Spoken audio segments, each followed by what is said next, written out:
Hi, and welcome to this presentation. You're looking at how to write fluff-free content.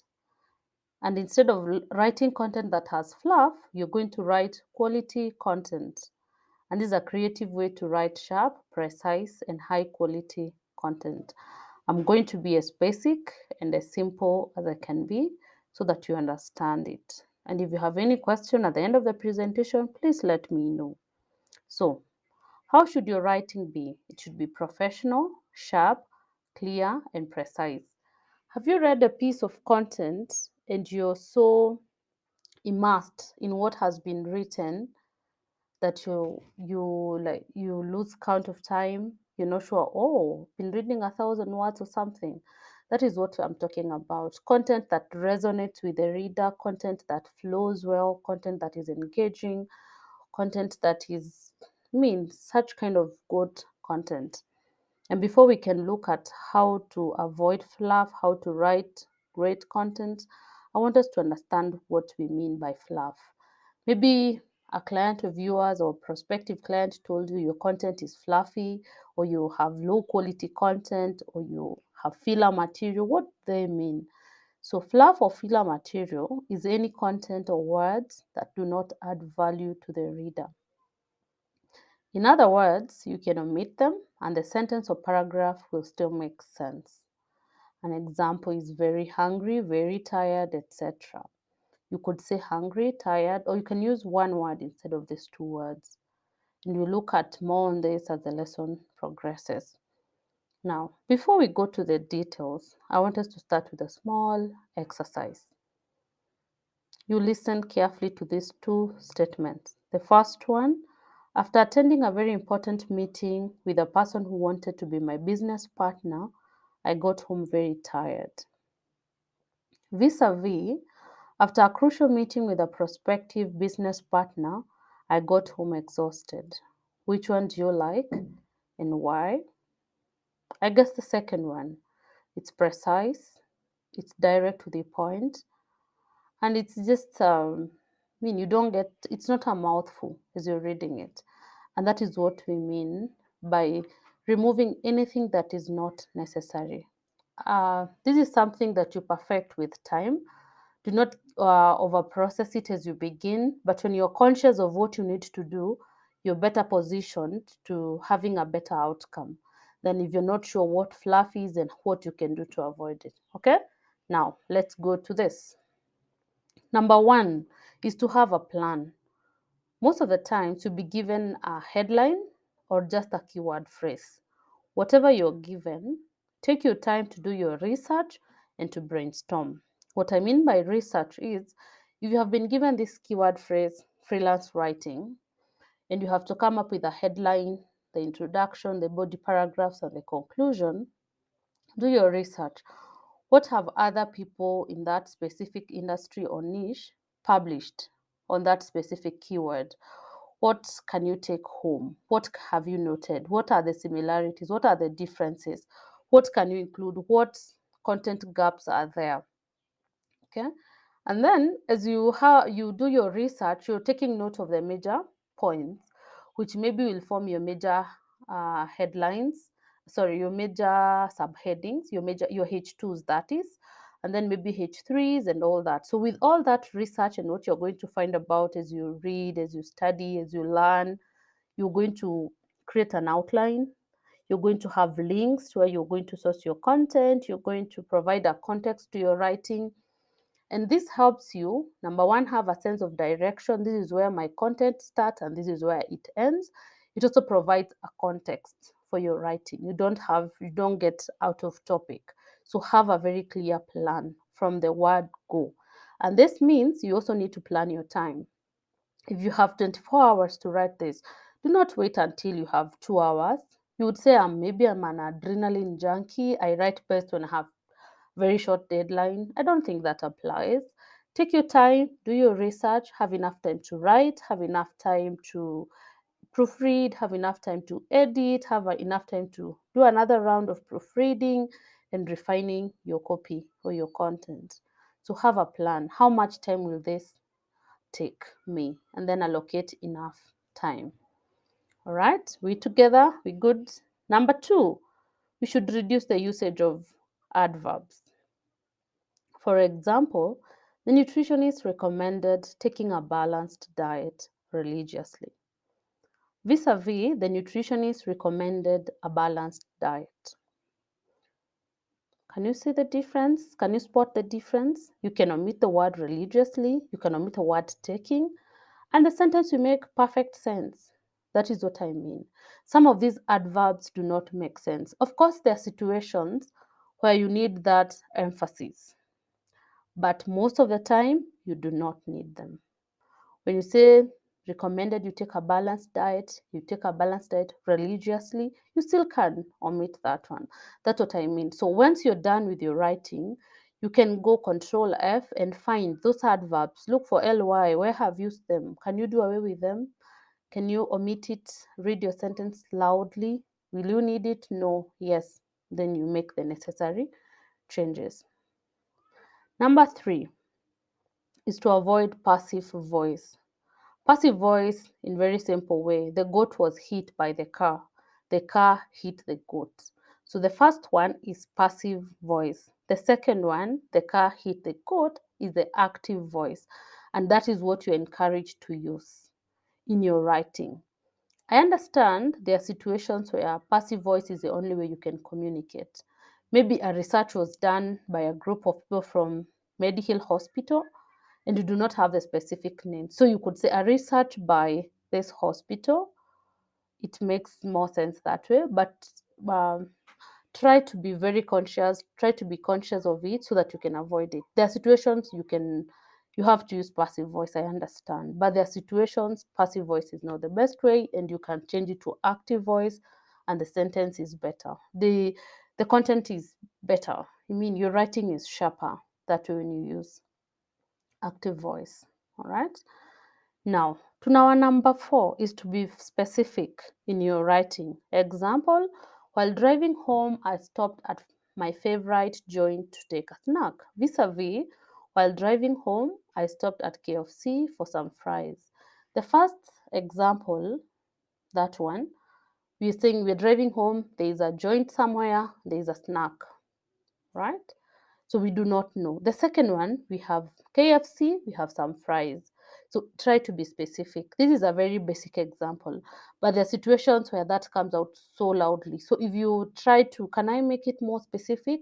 Can I avoid being vague, especially in the introduction?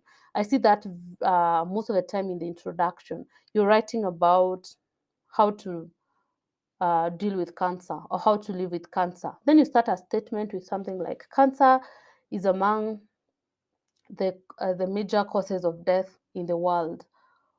What is the statistics? 10%, 20%, 50,000, 50 million.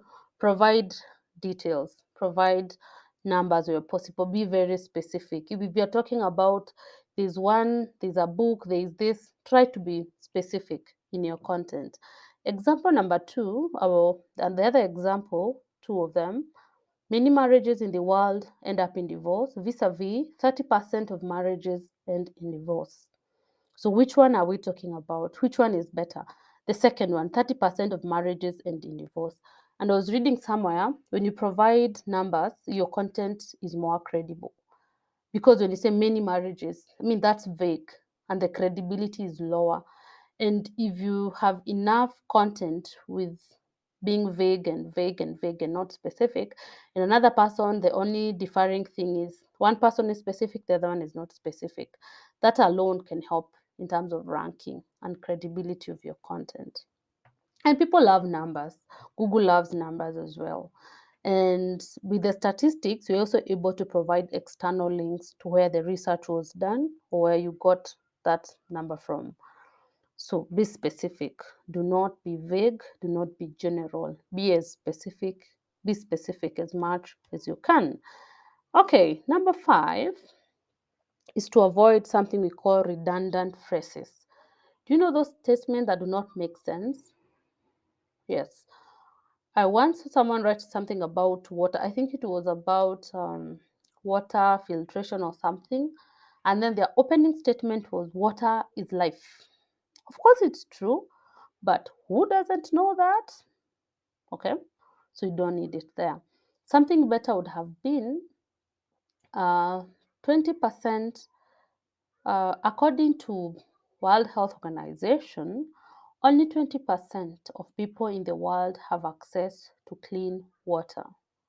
You know, that one is better than saying water is life, or some people do not have access to water. So other redundant phrases besides that, in that context, and other redundant phrases include something like sort of, kind of, in as much as, about, basically, things like those. Furthermore, moreover, some of those conjunctions are good, but others do not make sense. So avoid them as much as you can. And as you proofread your work, you're able to catch some of these errors. And then do not state the obvious. I have said that. If you're writing about freelance writing, don't start your introduction with something like freelance writing is a lucrative business, side hustle, or something. No, or many people have been into freelance writing. No, I mean, get to the specific quality over quantity. And then you can just Google redundant phrases so that you're familiar, so that you can get this one. This one was very intentional, so that you could say redundant phrases to avoid them. So get familiar, research what are these redundant phrases that I should avoid in my writing. Okay. Then our last point on how to write quality content is to use conversational tone. Write your content as if you're talking to a friend. After you're done with your writing, read your content loudly. When your sentences become a mouthful, you need to remove some words or rephrase. You should still you should not hold your breath, when you're reading. And then, because that is not how you talk to a friend. You don't talk to a friend to the extent it's like you're running and then you have to catch your breath and continue. That's not how you do it when you're talking to a friend. And this calls for shorter sentences, shorter paragraphs. A sentence should be about a line, max a line and a half. That's the length of a sentence. I think about 23 words. I think that's what I learned. An optimum sentence. A paragraph, 2 to 3 sentences. So 2 to 3 lines, that's a paragraph, and that's enough. So that way, because you do not talk in a whole paragraph, 200 words, then the other person talks to you. That's how what I'm saying. And then the other thing is to use second person. There's first person, I, we, second person, that is you, and third person, they, he, her, that way. So in your writing, the professional tone is second person, because you are assuming the person who is reading your content is the primary recipient of that content. But when you use third person, it's like I'm the person reading your content, but it was intended for another person. So what is the outcome? I'm going to say, oh, this content doesn't resonate with me. It's not mine. I'm going to bounce off and look for another site or blog or whatever that resonates with me. So if you have enough people, let's say you're ranking on the first page of Google, 50 people came to your blog, and when they started reading, it's like, no, this is not what I'm looking for. It's not interesting. It doesn't engage me. It doesn't resonate with me. They bounce back. So what that means, it tells Google your content doesn't meet the searcher's intent. It doesn't resonate with them. So it leads to the ranking. And that is why it's very important to talk to the person who you're writing for. Just use you. Uh, if you know, I'm sure you've come across this. If not, then you can hear it from me. But I know almost everyone in the freelance writing world is aware that we have enough AI content writing bots and stuff. So, how can you differentiate? And I have had people complain their employers checked their content on AI and they found them guilty, so to speak, that they had used AI to generate the content, but they had not. So how can you differentiate and make sure your content doesn't look like it's AI generated? One of the ways is to add the human element to your content, to add your personal experiences, your personal stories in your content. And most clients are okay with that. but some are not. So if you're writing for a client, for your client, be sure you write what they encourage. If you're creating your portfolio, I would encourage you to incorporate your personal experiences, your personal stories in your content, and that way there's no way an AI can generate that. All right. For example, if you're writing in the parenting niche for a blog, for a client who has a niche in the blog in the parenting industry, and you're a mother, you're a father, you're a parent, you could bring in your experiences as a parent. Maybe you're looking for the best toy for a 10-year-old.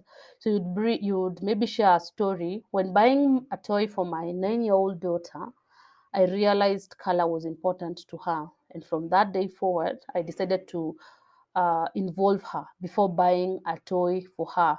And maybe you're driving a point in that blog. So that's what I mean. You can use first person. Right now, it's becoming more and more common, and there's nothing wrong with using first person. Or if you're doing product reviews about a certain pan, a certain refrigerator, a certain laptop, you would say maybe you're looking at the best laptop for freelance writers. Maybe you have a HP, this, and this. You would say, I love my HP because of the large screen and this and the other one and the other one. So when the person is reading the review, they know it's not just generated for just clicks or making a purchase. It has been created by a person and they can relate. And that way improves trust and credibility.